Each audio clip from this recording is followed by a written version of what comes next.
South Dakota Storytellers brings you powerful personal conversations with South Dakota Hall of Fame inductees, individuals whose lives and achievements have helped shape our state and reach far beyond its borders.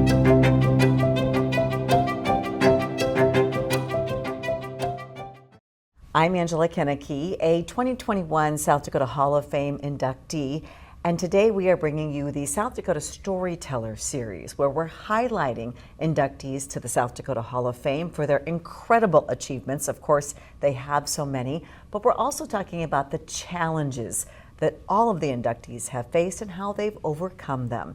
And I'm joined now by Dr. Sophie Two Hawk, who is a 2025 inductee to the South Dakota Hall of Fame. Thank you for being here. Well, thank you for having me. I am just so honored to talk to you because I am inspired by your journey, and it starts long before you. It does. Your great-grandmother was a medicine woman, and you have a lineage of healers, especially female healers in your family. Tell us about that. Yeah.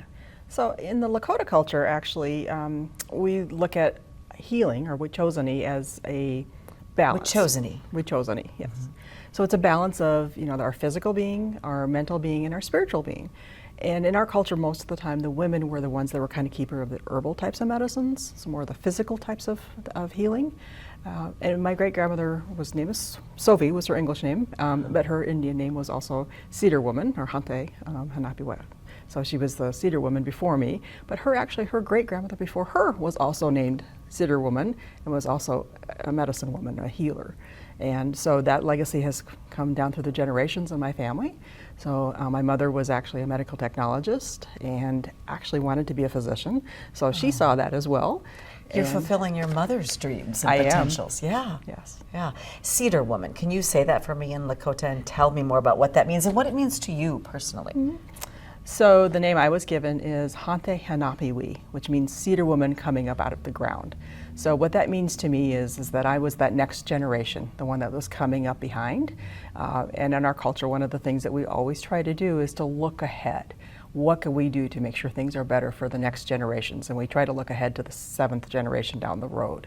So for me, that name was special because, again, it kind of reminded me of my mother, my grandparents, my great-grandmother, and the ones that came before her. And I'm being able now to kind of fulfill some of that lineage that came along. You certainly are fulfilling it. But you were told at one point, you are now a medical doctor, and you have been for decades, but you were told at one point that that's not for Native American people, and your mother didn't get to fulfill that dream. So tell me what happened that you were able to go to medical school. Yeah, when I was a child, I had this inspiration to become a physician.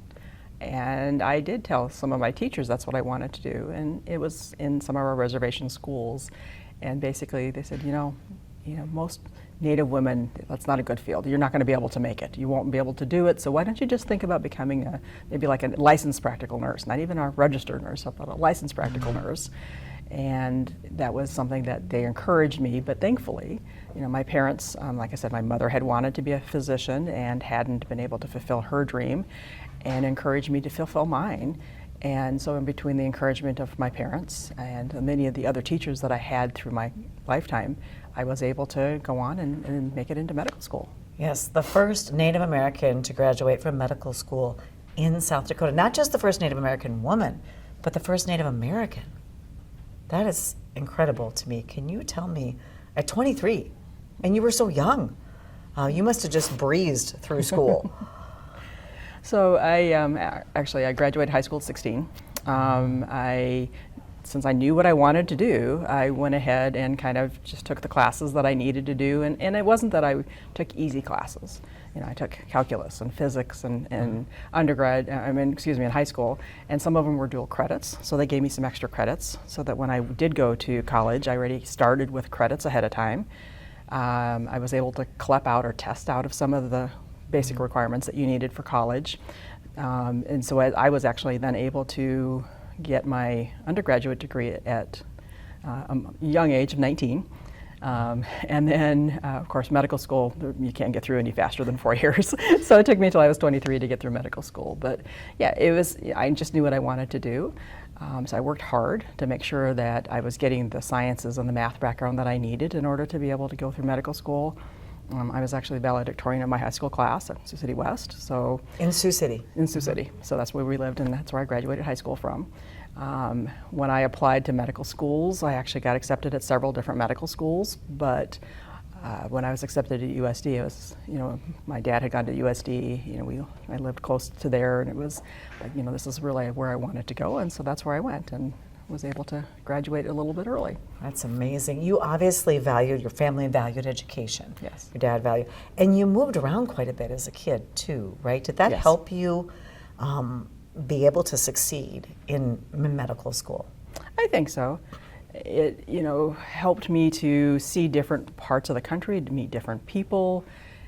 I was kind of a shy, introverted child, and being thrown into situations where you had to meet different people. My father was an Episcopal priest, so my mother helped a lot down with things in the church, and we all ended up helping with like Sunday school kids and things during my younger ages, and so that was able to help me overcome some of my shyness, help to learn and teach others about things.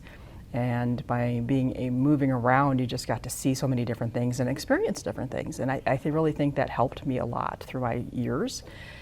And the same thing happened to my children. We moved all over the country. They got to see lots of different cultures. They got to see different areas of the country. So I think that helped them as well.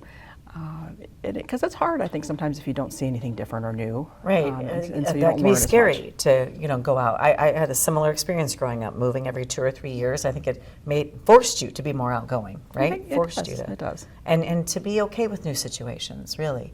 Did you spend any time living on a reservation when you were growing up? Yes. So, like I said, my father was an Episcopal priest, so he had different churches on different reservations. So we moved, across several different reservations when I was a child, mostly in South Dakota. And then, of course, my grandparents lived on the Cheyenne River Reservation, which was my home reservation. So we spent a lot of our summers out there with our grandparents, and was able to go back home during different events, and I stayed most of my summers with my grandparents, which is kind of a little bit more traditional for us too, to spend time with our grandparents. How important was your Native American culture growing up? Did you learn a lot? I know there were some gaps throughout history where Native American kids weren't learning, the language or many of the traditions. Did you have that experience? I did. Unfortunately, you're right. A lot of history, especially in South Dakota, was once the different tribes were put on the reservations, a lot of the families were kind of split up, and they wanted to have us learn the mainstream culture, so to speak. Right. So they take a lot of our youth and put them into boarding schools. So they took them away from their families, and they were actually forbidden to speak the language, to learn their culture, to practice our religion. So it was really hard because a lot of things got lost over time. And thankfully, as time has gone on, a lot of our schools are now teaching Lakota.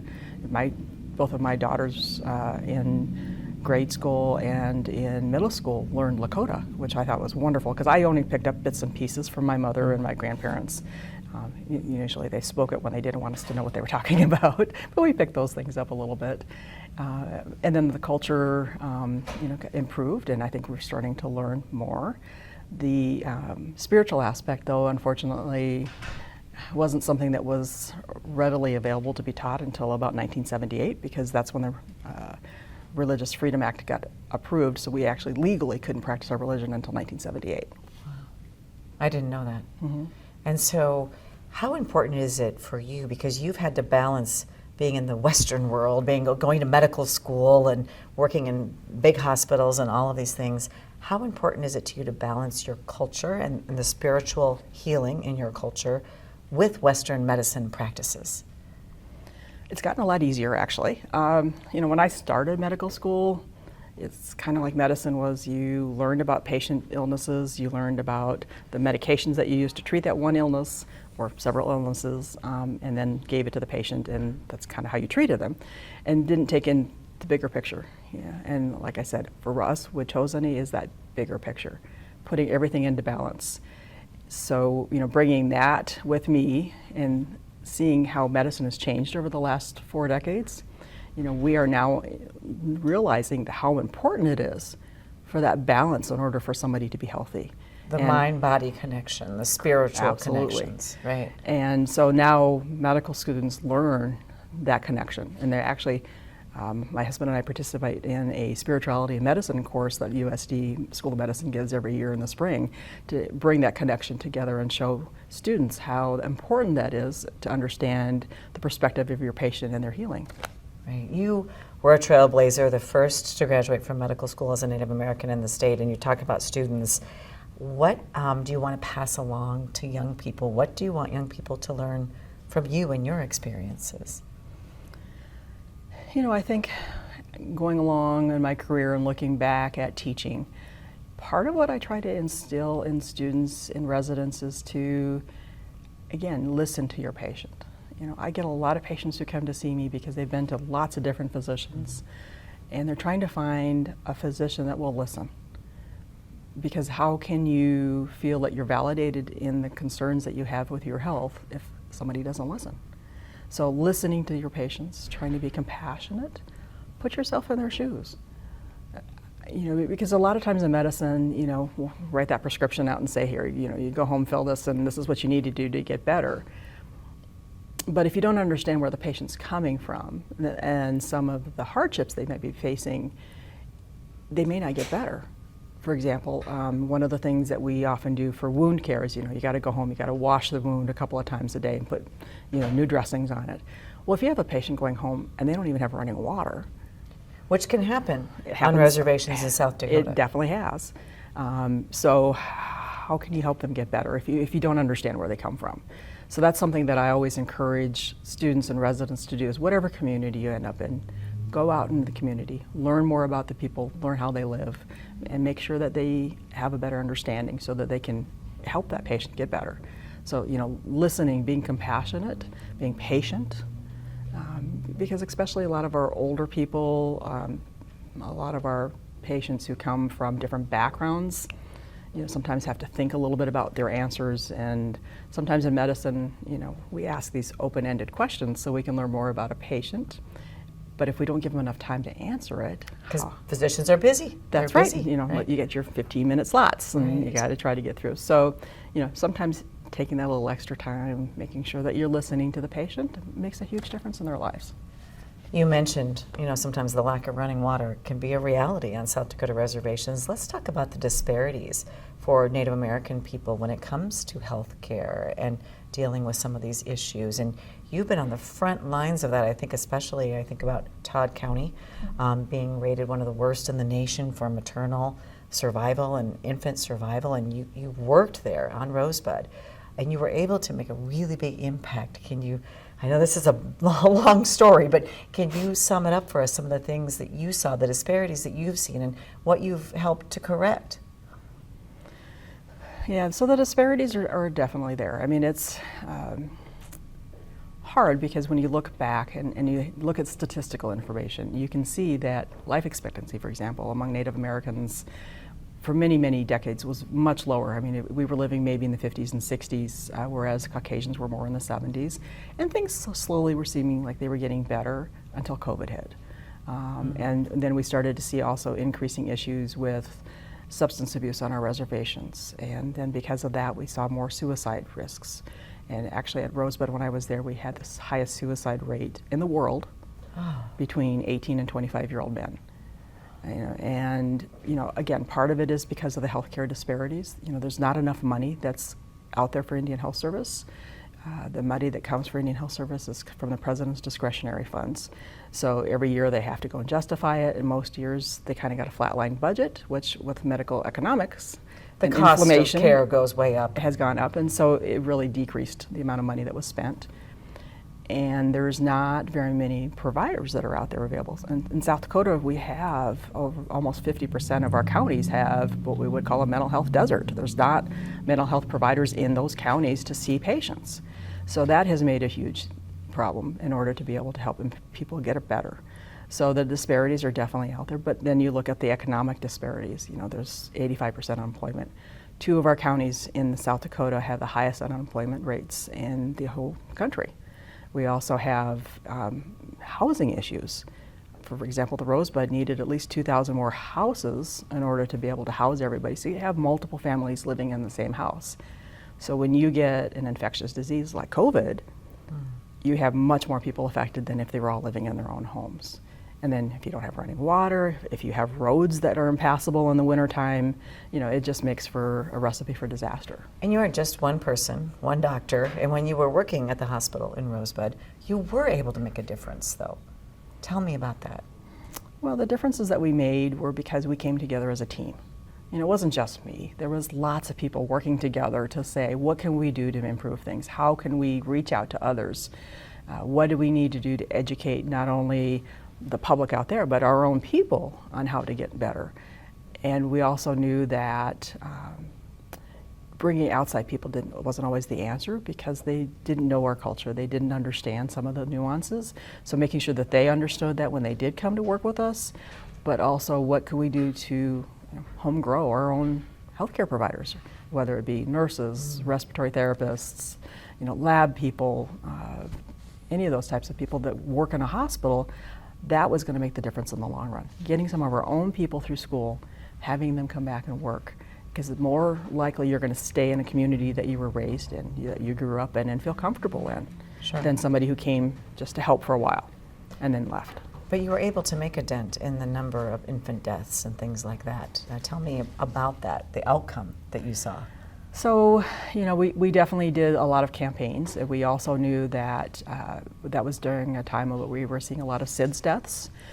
We were seeing issues with that, so we did campaigns on, back to sleep, getting more people educated, making sure that new moms had education.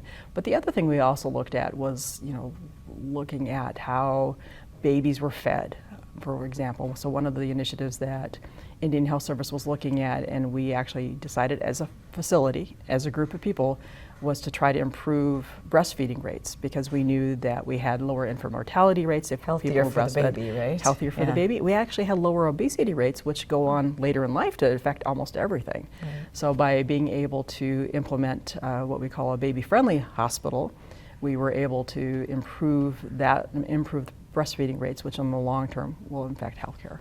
Yeah, wow, what an impact. And now you've been inducted into the South Dakota Hall of Fame, and there are not that many Native American women inducted into the South Dakota Hall of Fame. Do you feel kind of the responsibility on your shoulders with that honor? Oh, certainly. That's something I've always looked at, is making sure I try to give back. Being the first Native American physician, and just even the first to go through medical school, I immediately saw the need to improve education. The things that we were taught in medical school sometimes weren't quite culturally appropriate. We're taught in medical school that when you interview a patient that you're supposed to look them in the eye, reach out and touch them, and culturally that can be very inappropriate. We really tend to not look people in the eyes because we consider it disrespectful. We don't usually reach out and touch. Even sometimes shaking hands can be considered disrespectful. So learning and trying to improve the curriculum from medical school was something I worked on. I also spent a lot of time talking to different groups within our hospital systems, nursing staff, therapy staff. How can you improve that? Because if you can get a better rapport with your patients, you can certainly improve their outcomes. And tell me, are we seeing more representation of Native Americans in the medical community today? Oh, we are. The medical school here in South Dakota has now graduated over 60 Native American physicians. So we went from 1 when you graduated right. to 60 now. Correct. Which is an improvement. Not enough, but it's an improvement. It's definitely an improvement. Yeah. And what do you, I know this is kind of a loaded question, but what do you hope your legacy will be?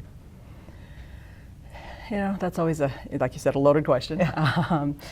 I guess hard to answer about yourself. I know. Yeah. Well, and it's hard. You don't always know people's perceptions of you. But I think the legacy that I would like to leave is that we come together as different peoples. That's something in our culture that we're all relatives. However you look at it, our Tioshpaye, we're all related somehow. And I think that if I can show how medicine improves by looking at our view of Wachosani, that if we can look to how we can work together to improve care, I think that's what's going to make the difference in the long run. I think so too. Thank you so much. If you enjoyed this interview, you can learn more about the South Dakota Hall of Fame and South Dakota's greats by visiting our website at www.sdhalloffame.org.